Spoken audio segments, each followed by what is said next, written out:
ELO is the most sought after but simultaneously meaningless metric of skill in Brawlhalla. It's an indicator of rank, but not necessarily skill. Now, of course, a diamond player with 2000 ELO is going to be much better at Brawlhalla than a silver player with 1200 ELO.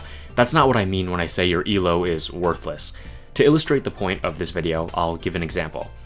In any given 1v1 match, you can totally win by doing some random BS that your opponent just isn't ready for. However, in the long run, doing random moves without a plan, just out of your personal habits, will result in your ELO stagnating. Brawlhalla itself is not a game of luck, but there is an element of luck with your opponent. One day you might be playing at your best, and your opponent is tired, tilted, and playing at their worst, right? And this is something that you can't control. Under these conditions, a 2700 player could totally beat a pro, or a 2500 beat a 2700, and you can keep going down the list, right? To summarize, just because you won doesn't mean that you did everything right, and just because you're winning doesn't mean that you're improving. In this video, I will be discussing why in order to improve, you shouldn't use ELO as an indicator of your progression, and you need to take short-term losses for long-term growth. Of course, I'm going to be talking under the guise of Brawlhalla, but this can be applied to literally anything in life, and that's pretty much where I got the inspiration for this video. The other place I got my inspiration from was my friend Reviled, who is not only much better at this game than me, but is highly articulate and extremely generous for giving me like a 10-page response to my original questions about the topic of this video.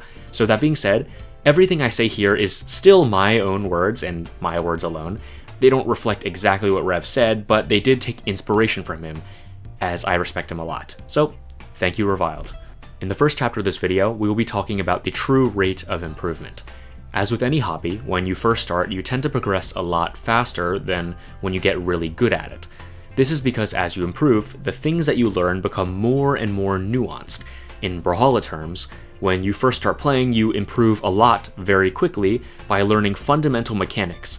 Dash, recovery options, true combos, things like that, right? So people who spend a very little amount of time end up gaining a lot of ELO. Once you get to Platinum, it's not enough to just know your combos anymore, but now you need to know how to space your attacks so you don't get punished. Once you get to Diamond and beyond, the things that you learn get more and more nuanced, approaching, baiting and punishing, matchups, etc. At this point, the hours start adding up, and it takes you much more time to get from 1900 to 2000 ELO than it took you to get from 1200 to 1300. You can say that the graph of time to results in Brawlhalla, and pretty much any hobby, is not linear, but rather logarithmic. To summarize, results come quickly in the beginning, but the rate of change decreases over time. But a perfectly smooth logarithmic graph like the one I just showed on the screen isn't entirely accurate either, especially once you hit a certain point in your Brawlhalla progression where it's not enough to just play the game a lot to improve significantly. Once you hit that point where you need to go on YouTube to look up a tutorial, or ask someone who's better than you for coaching, or review your own replays, right? Once you hit that point, the graph of improvement isn't really smooth anymore. It's kind of stepwise. For example, it goes up, and then it hits a plateau, and then it goes up, and then it starts to flatline again, and it starts to hit a plateau, and then it goes up again, and the cycle keeps repeating, right? And the reason why this is because you don't really improve significantly at something, not just Brawlhalla, it could be anything in life, unless you're learning something new or you're doing something that you weren't doing before. In a sense, it's kind of like going to the gym. When you very first start going to the gym, you can literally get muscle by doing anything. You can get muscle by sniffing the weights, right? Because it's infinitely more than just, whatever you were doing before, which is not lifting weights at all. But once you hit a certain point in your gym-going career, the only way to get past certain plateaus in your physique is to incrementally increase the weight. Maybe that wasn't the most perfect example ever, but I think it's within that ballpark. To put it in more Brawlhalla terms, let's say you hit, platinum or gold just by playing the game and not really thinking too much, just by playing by instinct, right? To get past this plateau in order to reach that coveted diamond rank, you actually need to critically think about your gameplay and learn something new. Let's say this whole time all you do is sword N light when you're on the ground. Maybe now you need to optimize your gameplay a little bit and hit that sword D light to lead into that true combo so you get a little bit more damage.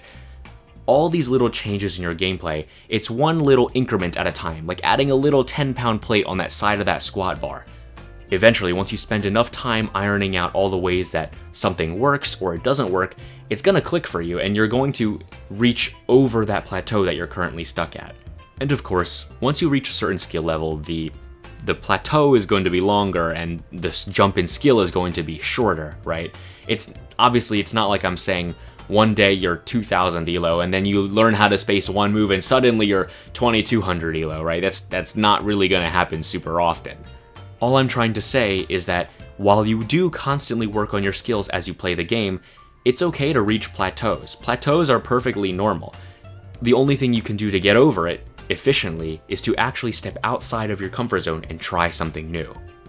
And there's actually a second very important reason why I like to say that improvement in anything is more stepwise and not perfectly smooth, and that's because the moment you learn something, whether that be you go on YouTube and watch a tutorial, or your friend tells you something right on how to improve your gameplay, you don't immediately see results. No matter your level, it takes time to implement something. You don't immediately gain ELO once you learn how to hit a true combo. You have to spend time in training mode practicing the combo.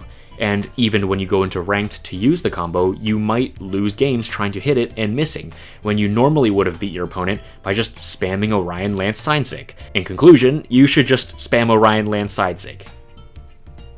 I'm just kidding. No, but seriously, when you learn something new, you might lose ELO trying to implement it. This is the fundamental reason why ELO is only an indicator of your rank and not necessarily your skill or rate of improvement.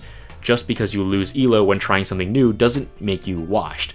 You're improving at something which involves making mistakes. Now, this is one of the most common reasons why people get hard stuck in their rank.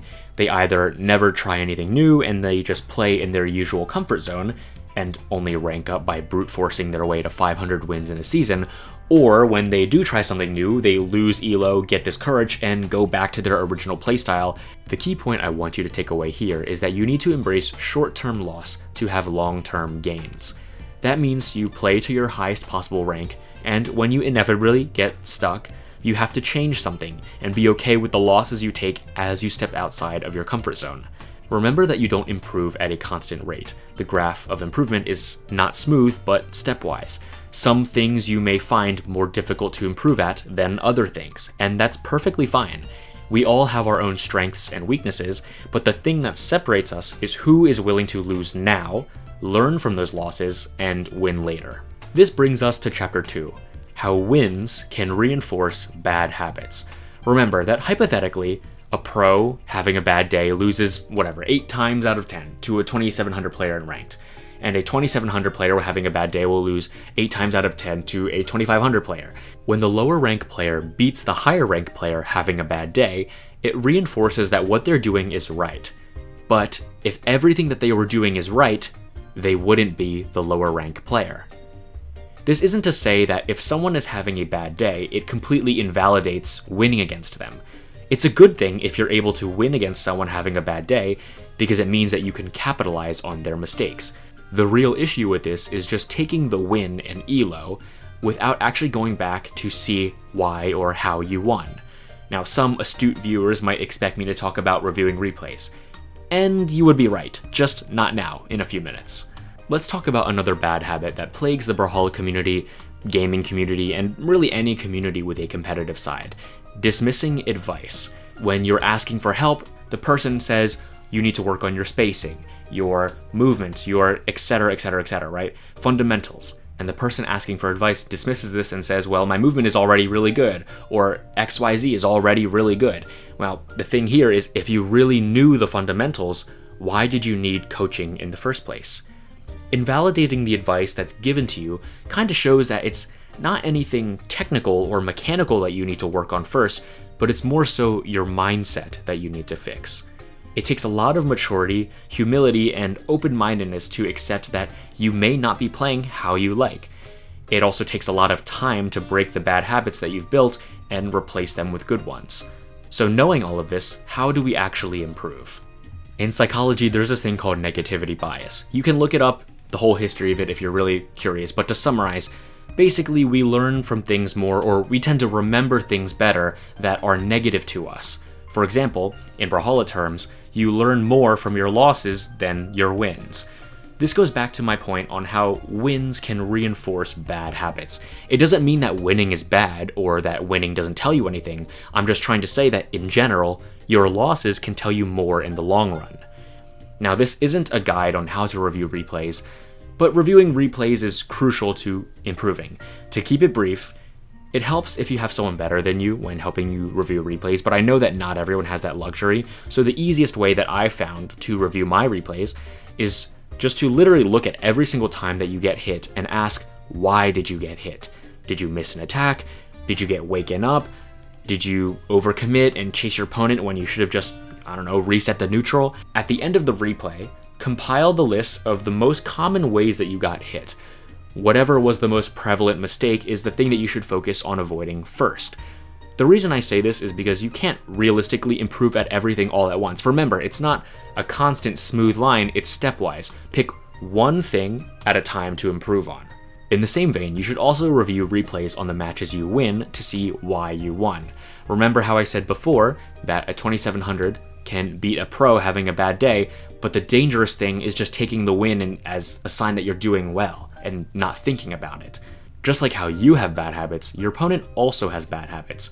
So just as it's important to recognize your own bad habits, you have to be able to recognize when your opponent is making mistakes too, in live time. At the highest level, many players experience a sort of burnout, where they realize that the amount of commitment to get better is so high, relative to how much better they'll actually get. Remember, logarithmic, not linear.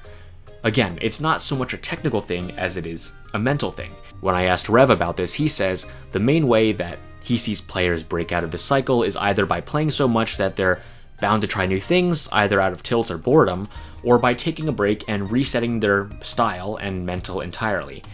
Nowadays, I play Brawlhalla for like 3 weeks out of every year, where I grind to be in tip-top shape and leave until I get bored enough to play Brawlhalla again next year. Whenever I take a break, I have to re-practice my fundamentals of movement, approaching, baiting, punishing, etc., right?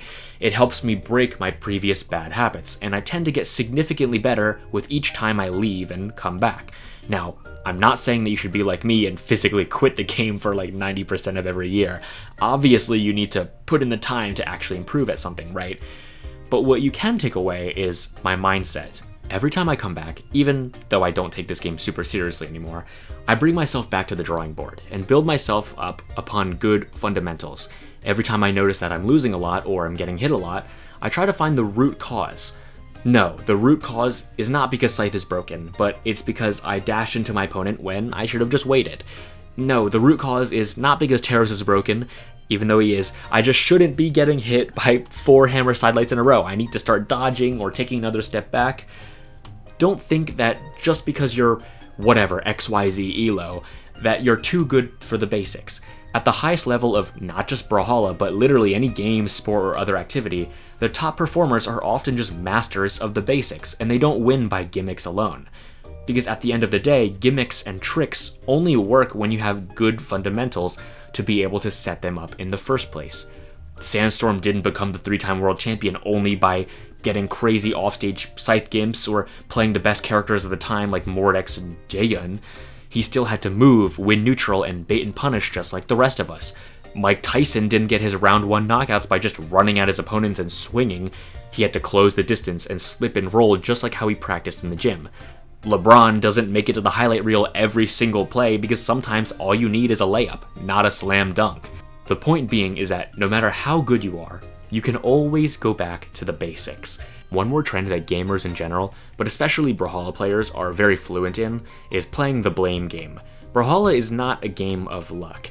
Yes, I said before that there is an element of luck when it comes to who you get matched up against and how they're playing, but the reason that I lost is not because some character or weapon is broken. It's not because they're a spammer that can only use 2 broken attacks, but the reason that I lost is because I simply didn't adapt well enough, and rather than accepting that I made the same mistake 20 times, I blame the game for allowing that to happen. Yes, obviously there are certain things in this game that are overtuned. I'll give an example. I don't like weapon throws, okay? I'll admit it, I get very tilted when playing against weapon throw demons. But what's stopping me from doing the same?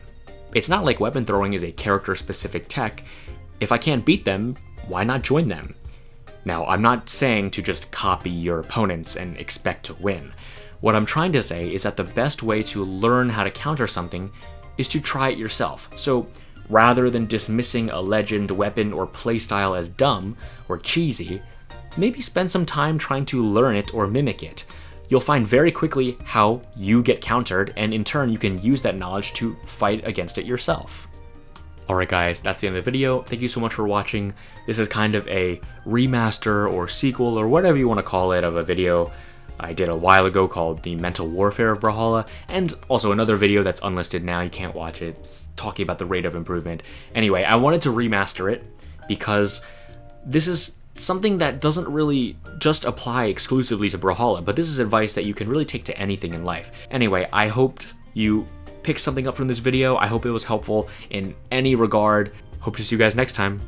Bye-bye.